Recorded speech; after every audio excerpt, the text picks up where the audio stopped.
আজ তিনটা স্পেশাল আমল আমি আপনাদের কাছে শেয়ার করব, যে আমলটা যদি আপনারা করতে পারেন আল্লাহ রাব্বুল আলামিন আপনাকে একজন নবজাতক শিশুর ন্যায় নিষ্পাপ করে দিবেন। মাত্র তিনটা আমল। আর আল্লাহ রাব্বুল আলামিন যদি কোনো বান্দাকে নবজাতক শিশুর ন্যায় নিষ্পাপ করে দেন, তাহলে আল্লাহ রাব্বুল আলামিন ওই বান্দাকে বিনা হিসাবে জান্নাতে দিয়ে দিবেন। মাত্র তিনটা আমল। এক নম্বর আমল, আল্লাহ রাব্বুল আলামিনের নির্দেশিত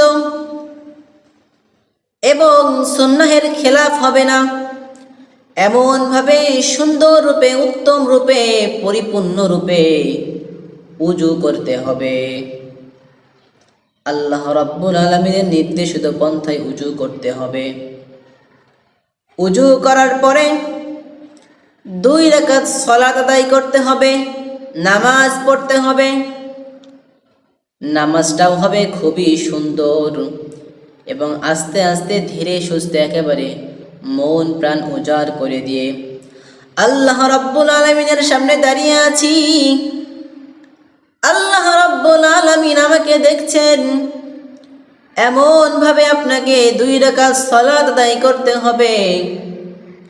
2 রাকাত সালাত আদায়ের পরে আপনাকে আল্লাহ রাব্বুল আলামিনের প্রশংসা গুণকীর্তন করতে হবে।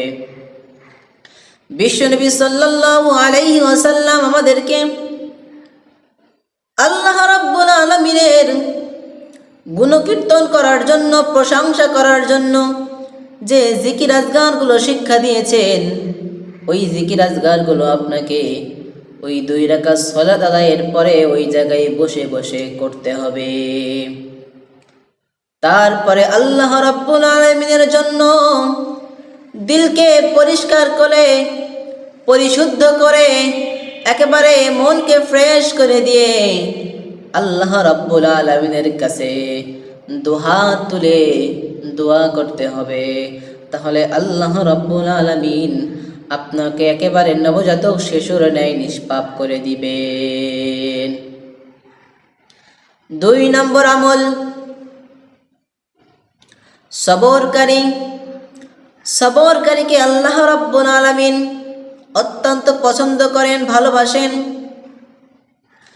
মুসনাদে আহমদের হাদিসে কুদসিতে বলা হয়েছে, আল্লাহ রাব্বুল আলামিন যখন কোনো বান্দাকে বিপদ দিয়ে পরীক্ষা করেন, ওই পরীক্ষার সময় ওই বান্দা যদি হায় হুতাশ না করে, ভেঙে না পড়ে, সে যদি সবর করতে পারে, আল্লাহ রাব্বুল আলামিনের প্রশংসা করতে পারে, ফাহামদান, আল্লাহ রাব্বুল আলামিনের প্রশংসা করতে পারে, সে যদি আল্লাহ রাব্বুল আলামিনকে বোঝাতে সক্ষম হয়, ও রাব্বুল আলামিন, আমি যখন ভালো ছিলাম, সুখে ছিলাম, আমি যেমনইভাবে আপনার প্রশংসা করতাম, আমি বিপদে পড়েছি, তবু আমি রব্বুল আলামিন আপনার প্রশংসা করছি, আমি সবর করছি। তাহলে আল্লাহ রব্বুল আলামিন ওই বান্দাকে একজন নবজাতক শিশুর ন্যায় নিষ্পাপ করে দেন। তাহলে আপনাকে সকল প্রকার বিপদ আপদ বালা মুসিবতের সময় আল্লাহ রাব্বুল আলামিনের পরীক্ষা এমনটা মনে করে আপনাকে সবর করতে হবে।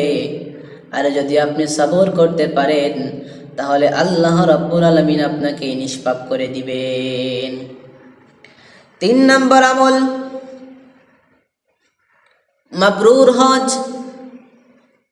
যদি কোনো বান্দা হজ করে আর ওই হজের সময়, ওই হজের মৌসুমটাই, ওই সময়টুকুর ভিতরে যদি সেই বান্দা কোনো পাপ কাজ না করে, স্ত্রী সহবাস না করে, এক কথায় যে বিষয়গুলো থেকে বিরত থাকতে বলা হয়েছে, ওই বিষয়গুলো থেকে যদি সে বিরত থাকতে পারে, তাহলে আল্লাহ রাব্বুল আলামিন হজ থেকে ফিরে আসার সাথে সাথে ওই হজটা মাবরুর হজ হিসাবে কবুল করে নেবেন।